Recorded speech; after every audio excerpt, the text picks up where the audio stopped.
माननीय सांसद श्री राजवीर सिंह दिलेर जी, माननीय विधायक श्री वीरेंद्र सिंह राणा जी, भारतीय जनता पार्टी के प्रदेश के उपाध्यक्ष श्री दिनेश शर्मा जी, क्षेत्रीय अध्यक्ष श्री दुर्गजय सिंह साक्य जी, जिला प्रभारी चौधरी देवेंद्र सिंह जी, नगर पालिका की अध्यक्ष श्रीमती श्वेता चौधरी जी, क्षेत्रीय अध्यक्ष महिला मोर्चा श्रीमती सुश्री मधुलिका राघव जी, क्षेत्रीय महामंत्री श्रीमती दुर्गेश नंदनी जी, भारतीय जनता पार्टी के जिला के अध्यक्ष शरद माहेश्वरी जी, मंच पर उपस्थित भारतीय जनता पार्टी के सभी पदाधिकारीगण, इस पूरे सम्मेलन में आए सभी हमारे जनप्रतिनिधिगण और हाथरस की उपस्थित सभी बहनें और उपस्थित भाइयों, भारत की आध्यात्मिक और सांस्कृतिक परंपरा को एक नई धार देने वाले, भारत की संत परंपरा के साथ साथ साहित्यिक परंपरा को भी एक नई ऊंचाई प्रदान करने वाले काका हाथरसी और निर्भय हाथरसी की इस पावन धरा को और जिस हाथरस के यहां के लोगों की हाथ की कला ने बिना हाथरस की हींग के दाल का स्वाद ही नहीं, उस हाथरस की धरती को मैं नमन करते हुए हाथरस की सभी बहनों का अभिनंदन करता हूं, जिन्हें देश के यशस्वी प्रधानमंत्री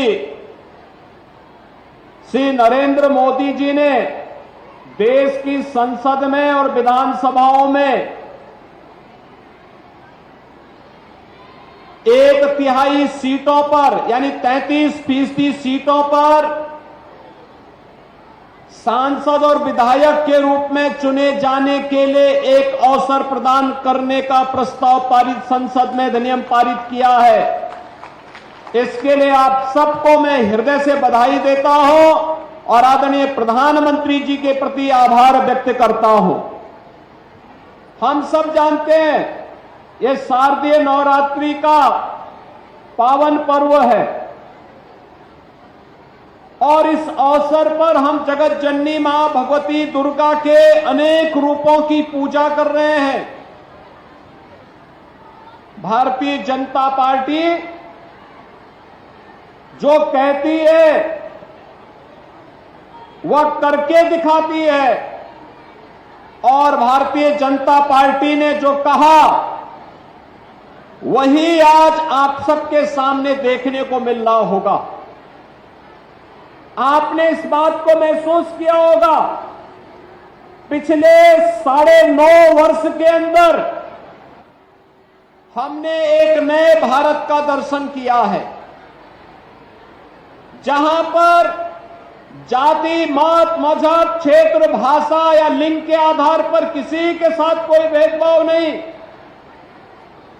सबका साथ, सबके विकास की भावना के साथ जहां पर विकास समान रूप से हो रहा है, लेकिन जिन्हें विशेष प्रोत्साहन दिए जाने की आवश्यकता है उनके लिए नई नई योजनाएं बन रही हैं और इन योजनाओं के क्रम में आपने देखा होगा बेटी बचाओ बेटी पढ़ाओ का एक कार्यक्रम हो या फिर खेलो इंडिया खेलों के माध्यम से किसी न किसी प्रकार से शासन की योजनाओं को आगे बढ़ाने, फिट इंडिया मूवमेंट के माध्यम से देश के अंदर खेल कार्यक्रमों को एक नई गति प्रदान करने का कार्यक्रम रहा हो, या फिर देश के अंदर तमाम क्षेत्रों में महिलाओं की भागीदारी सुनिश्चित करते हुए उन्हें समाज की मुख्य धारा के साथ जोड़ करके विकास के अभियान के साथ जोड़ने का एक कार्यक्रम, ये निरंतर एक नई ऊंचाई की ओर आगे बढ़ता जा रहा है। और उसी कार्यक्रम के अंतर्गत आपने पिछले 9.5 वर्ष के अंदर देश को बदलते हुए देखा है। 6.5 वर्ष के अंदर उत्तर प्रदेश के अंदर बदलती हुई स्थिति को देखा है। किस तरीके से आज विकास की योजनाओं में महिलाओं की भागीदारी हो रही है, इसका सबसे बड़ा उदाहरण आपके सामने है उत्तर प्रदेश पुलिस। भाइयों बहनों, 2017 के पहले 1947 से लेकर के 2017 तक उत्तर प्रदेश पुलिस में भर्तियां जो हुई थी, 2017 में जब डबल इंजन की सरकार उत्तर प्रदेश में आई थी, तब मात्र 10,000 पुलिस कार्मिक उत्तर प्रदेश पुलिस बल के हिस्से थे। लेकिन आज उत्तर प्रदेश पुलिस बल में अनिवार्य रूप से 20% महिलाओं की, बालिकाओं की भर्ती होनी है, यह सुनिश्चित कर दिया गया है। और उसका परिणाम है कि आज जब उत्तर प्रदेश पुलिस में भर्ती की प्रक्रिया पूरी होती है तो यह संख्या बढ़कर के 40,000 हो गई है। 10,000 से बढ़कर के 40,000 केवल महिला पुलिस कार्मिक आज उत्तर प्रदेश पुलिस बल का हिस्सा बनी हुई है। इतनी बड़ी संख्या में महिलाओं की भागीदारी इस बात को साबित करती है कि महिला सशक्तिकरण की दिशा में सरकार के द्वारा उठाए गए कदम आज सार्थक रूप से आगे बढ़ते हुए दिखाई दे रहे हैं। जब हम उत्तर प्रदेश की कानून व्यवस्था को, जहां दंगे होते थे, अराजकता चरम पर थी, गुंडागिर्दी चरम पर थी, पर्व और त्योहार शांतिपूर्ण तरीके से आप नहीं संपन्न कर सकते थे, और जहां पर बेटियां स्कूल नहीं जा पाती थी, आज उसी उत्तर प्रदेश के अंदर आप देख सकते हैं भाइयों बहनों, पिछले 6.5 वर्ष के अंदर उत्तर प्रदेश में कोई दंगा नहीं हुआ, पर्व और त्योहार शांतिपूर्ण तरीके से संपन्न हुआ है, अराजकता के लिए कोई जगह नहीं, लेकिन सुरक्षा और सम्मान सबको समान रूप से देने का कार्य सरकार करेगी। इस कार्य को प्रभावी ढंग से सरकार ने लागू करने का प्रयास किया है। यही नहीं, आज सरकार की प्राथमिकता में गांव है, गरीब है, किसान है, नौजवान है, तो महिलाएं भी उसी प्रभावी ढंग से सरकार के एजेंडे का हिस्सा बनी है। आपने देखा होगा जब आज केंद्र और राज्य सरकार की नीतियां बनती है तो इन नीतियों का आधार गांव बनता है, गरीब बनता है, किसान बनता है, नौजवान बनता है, समाज के विभिन्न तबके के लोग बनते हैं। बिना भेदभाव के शासन की योजनाओं का लाभ मिला है। बेटी बचाओ बेटी पढ़ाओ से जो कार्यक्रम प्रारंभ होता है, प्रधानमंत्री उज्ज्वला योजना में उत्तर प्रदेश के अंदर आपने देखा होगा 1,75,00,000 परिवारों को, और उसमें भी महिला सदस्य को रसोई गैस के फ्री में कनेक्शन उपलब्ध करवाने के कार्य हुए हैं। आपने देखा होगा जनधन अकाउंट में पहले खाते खुलते नहीं थे, और अब अकाउंट भी खुल रहे हैं फ्री में, लेकिन साथ साथ सरकार की योजना का लाभ सीधे सीधे वहां तक पहुंचाने के लिए डीबीटी के माध्यम से पैसा आज उनके अकाउंट में जा रहा है। आपने देखा होगा इससे पहले गरीबों के पास आवास नहीं था। पिछले 6-6.5 वर्ष के अंदर प्रदेश में 55 लाख परिवारों को उनका घर मिला है। आपने देखा होगा इससे पहले बिजली के कनेक्शन नहीं मिलते थे, आज उत्तर प्रदेश के अंदर 1 लाख से अधिक गांवों में बिजली पहुंचाई गई और 1,56,00,000 से अधिक परिवारों को फ्री में बिजली के कनेक्शन भी उपलब्ध करवाने के कार्य हुए हैं। प्रधानमंत्री आयुष्मान भारत के अंतर्गत हमने प्रदेश के अंदर 10 करोड़ लोगों को 5 लाख रुपए की स्वास्थ्य बीमा का कवर देने का कार्य किया है। तो भाइयों बहनों, हम सब इस बारे में जानते हैं, संकट में जो आपका साथी वही सच्चा साथी। याद करिए, इस सदी की सबसे बड़ी महामारी कोरोना जैसी महामारी के दौरान हमने देखा है किस तरीके की स्थितियां थी। दुनिया में हाहाकार था, जान बचाने के लिए लोग लालायित थे। उस दौरान आपने देखा होगा, एक और उस दौरान आंगनबाड़ी, आशा वर्कर, एएनएम और हेल्थ वर्कर घर घर जाकर के लोगों की सेवा कर रहे थे, उनके लिए शासन की योजनाओं को पहचाने का कार्य कर रहे थे।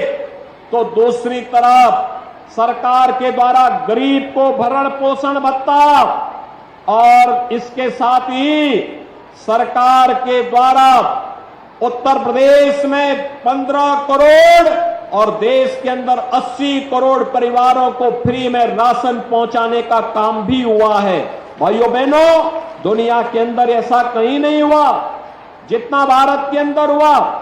220 करोड़ वैक्सीन की फ्री की डोजेज उपलब्ध हो गई। सरकार की योजनाओं का लाभ बिना भेदभाव के सभी तबके को प्राप्त होता हुआ दिखाई दिया। ये सरकार की योजनाएं कैसे प्रभावी ढंग से लागू होनी है, इसके उदाहरण हैं। और उत्तर प्रदेश में हमने जहां भारत सरकार ने मातृ वंदना योजना में मातृशक्ति के भी, उनके अभिवृद्धि के लिए, उनके सम्मान के लिए अनेक कार्यक्रम चलाए हैं। उत्तर प्रदेश सरकार ने भी इन्हीं कार्यक्रमों को गति देने के लिए जो कार्यक्रम तय किए, उन कार्यक्रमों की श्रृंखला में मुख्यमंत्री कन्या सुमंगला योजना का कार्यक्रम भी है। मुख्यमंत्री कन्या सुमंगला योजना में बेटा और बेटी में कोई भेदभाव न हो, इसके लिए सरकार ने एक व्यवस्था बनाई कि सरकार की योजना का लाभ मिले। इसके लिए 5 चरणों में 15,000 रुपए की राशि हम बेटी को शासन की तरफ से उपलब्ध करवाने का कार्य करते हैं, जन्म लेने से लेकर के स्नातक तक की पढ़ाई के लिए। अब तक ये 15,000 रुपया थी और भाइयों बहनों, अगले सत्र से हम इसको 25,000 रुपए करने जा रहे हैं। बेटी जन्म लेगी, 5,000 रुपए सीधे उसके अकाउंट में पहुंच जाएगा। बेटी का 1 वर्ष होने पर टीकाकरण होगा, राशि उसके अकाउंट में पहुंच जाएगी। बेटी पहली क्लास में प्रवेश लेगी, अकाउंट में पैसा पहुंच जाएगा। बेटी 6ठी क्लास में जाएगी, पैसा अकाउंट में पहुंच जाएगा। बेटी 9वीं क्लास में जाएगी, पैसा अकाउंट में पहुंच जाएगा। और बेटी कोई पॉलिटेक्निक करना चाहती है, आईटीआई करना चाहती है, कोई पाठ्यक्रम आगे की करना चाहती है, पैसा उसके अकाउंट में पहुंच जाएगा। स्नातक तक की फ्री में शिक्षा के साथ ही यह भी सुनिश्चित कर दिया कि बेटी शादी ब्याह के योग्य होगी तो मुख्यमंत्री सामूहिक विवाह योजना में 51,000 रुपए की राशि बेटी के लिए सरकार की ओर से उपलब्ध करवाया जाएगा। सरकार सारी चिंता करेगी, बेटी और बेटे के बीच में भेदभाव नहीं होना चाहिए। सरकार की ये योजनाएं, इसी क्रम को आगे बढ़ाने के लिए सरकार ने तय किया, अगर किसी गांव में कोटेदार का विवाद हो गया तो महिला स्वयंसेवी समूह को कोटे का व्यवस्था दे दो। पहले आंगनबाड़ी में पंजीरी वितरण का कार्य पोषाहार वितरण का कार्य ये अलग अलग संगठन करते थे। अब सरकार ने तय किया है कि अब संगठन नहीं, इसमें महिला स्वयंसेवी समूह इस कार्य को संपन्न करेगी। आपने देखा होगा अनेक महिला स्वयंसेवी समूह आज समाज में बेहतरीन कार्य कर रही हैं, और इसमें तो हर ग्राम पंचायत में बैंकिंग कॉरेस्पॉन्डेंट सखी ने जो उदाहरण प्रस्तुत किया है, अभी मैंने मंच पर एक लखपति दीदी को सम्मानित किया है। उन्होंने गांव के सभी प्रकार के बैंक के लेन देन को स्वयं के साथ जोड़ करके गांव की बैंक की समस्या का समाधान किया है, और स्वयं भी लाखों रुपया महीना कमीशन के रूप में कमा करके लखपति बन गई है। एक तरफ प्रधानमंत्री जी के द्वारा घोषित योजनाएं लखपति बनाने का कार्य कर रही है, एक तरफ सुरक्षा का बेहतर इंतजाम, बेटी को सुरक्षा का कवच प्रदान कर रही है, और दूसरी तरफ शासन की योजनाएं उन्हें स्वावलंबन की ओर अग्रसर करने का माध्यम बन रही हैं, और स्वावलंबन के इसी क्रम को आगे बढ़ाने के लिए आधी आबादी को शासन में भी भागीदारी मिले। इसी के लिए नारी शक्ति वंदन अधिनियम भी देश की संसद में प्रधानमंत्री मोदी जी की पहल पर आज पारित हो गया है, और मुझे लगता है नवरात्रि से ज्यादा महत्वपूर्ण तिथि इन बहनों के अभिनंदन का दूसरा नहीं हो सकता था। और उसी अभिनंदन के क्रम में आज मैं हाथरस में आकर के आप सबका हृदय से अभिनंदन करता हूं, आप सबका हृदय से अभिवादन करता हूं, आपका स्वागत करता हूं। शारदीय नवरात्रि की मैं आपको बधाई देता हूं, और इस अवसर पर हाथरस वासियों ने यहां पर भारतीय जनता पार्टी के हमारे जनप्रतिनिधियों को चुनाव के जिता करके भेजा। उनके प्रयास से 177 करोड़ रुपए की परियोजनाओं की सौगात भी यहां पर हाथरस जनपद को प्राप्त हो रही है। इसकी बधाई मैं हाथरस जनपद के सभी नागरिकों को देता हूं। भाइयों बहनों, सरकार की विकास की सोच है, और विकास किसी योजना के अंतर्गत सरकार अपने कार्यक्रम को आगे बढ़ा रही है। ये योजनाएं विकास की सड़क की भी है, पेयजल की भी है, छात्रावास की भी है, स्टेडियम की भी है, और हम भी चाहते हैं कि हाथरस जनपद में भी बेटियां उसी प्रकार से आगे बढ़ने का कार्य करें। जैसे आपने पश्चिमी उत्तर प्रदेश में देखा होगा, पारुल चौधरी एशियन गेम्स में गोल्ड मेडल लेकर के आई है, और सरकार ने तय किया कि उसको हम डिप्टी एसपी बनाने का काम करेंगे। सीधे सीधे कोई बेटी अगर अपने परिश्रम से डिप्टी एसपी का पद हासिल करती है, उसके लिए एक उपलब्धि है, और उसी उपलब्धि के साथ जुड़ने के लिए सरकार आज खेलकूद की गतिविधियों को तेजी के साथ आगे बढ़ाने का कार्य कर रही है। स्टेडियम, मिनी स्टेडियम, खेल का मैदान, ओपन जिम, महिला मंगल दल, युवक मंगल दल को स्पोर्ट्स किट उपलब्ध करवाने की कार्रवाई, ये सभी उसी के हिस्से हैं। उसी क्रम को आगे बढ़ाने के लिए हम सब आपका आह्वान करते हैं। हाथरस अपने अनुरूप महिला सशक्तिकरण के इस कार्यक्रम को नारी शक्ति बंधन अधिनियम के साथ जोड़ करके प्रधानमंत्री मोदी जी के प्रति आभार व्यक्त करने के लिए तैयार हो, तो कोई कारण नहीं कि विकास की एक एक योजना हाथरस जनपद में भी आकर के हाथरस जनपद को सम्मान के साथ आगे बढ़ने के लिए एक अवसर प्रदान करेगा। और उसी के प्रति आप सबको आश्वस्त करने के लिए आज मैं हाथरस जनपद में आया हूं। मैं एक बार फिर से हाथरस के आप सभी भाइयों और बहनों को शारदीय नवरात्रि की बधाई देता हूं।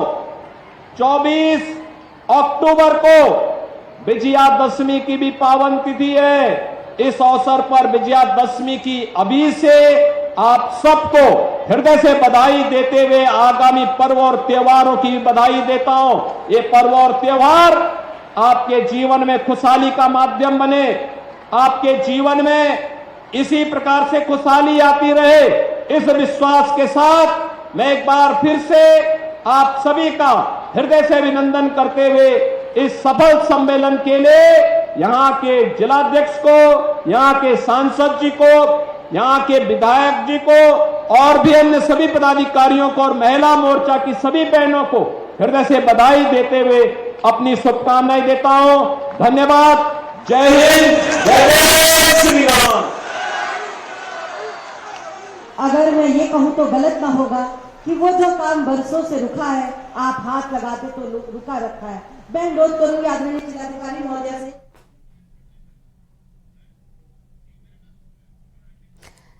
सीएम योगी आदित्यनाथ को आप सुन रहे थे। हाथरस से लाइव तस्वीरें आप देख रहे हैं। बगला डिग्री कॉलेज ग्राउंड में जनसभा को संबोधित कर रहे थे मुख्यमंत्री योगी आदित्यनाथ। नारी शक्ति वंदन महिला सम्मेलन में सीएम योगी पहुंचे हुए थे और बड़े ऐलान उनके द्वारा किए गए हैं। 105 करोड़ की परियोजना का लोकार्पण उन्होंने किया है और साथ ही साथ आज 71 करोड़ की योजना का शिलान्यास किया है। तो सीएम योगी आदित्यनाथ बड़ी सौगात आज छात्रस को देते हुए बगला डिग्री कॉलेज ग्राउंड में जनसभा को संबोधित कर रहे थे। सीएम 105 करोड़ की परियोजना का लोकार्पण, 71 करोड़ की योजना का शिलान्यास बगला डिग्री कॉलेज ग्राउंड में जनसभा के संबोधन के दौरान तमाम महत्वपूर्ण बातें सीएम योगी आदित्यनाथ की तरफ से ये की गई हैं। किस प्रकार से महिलाओं को लेकर जो योजनाएं चलाई जा रही हैं योगी सरकार की तरफ से, बेटियों को उनकी शादी के लिए, उनके पढ़ाई के लिए सरकार लगातार मदद कर रही है।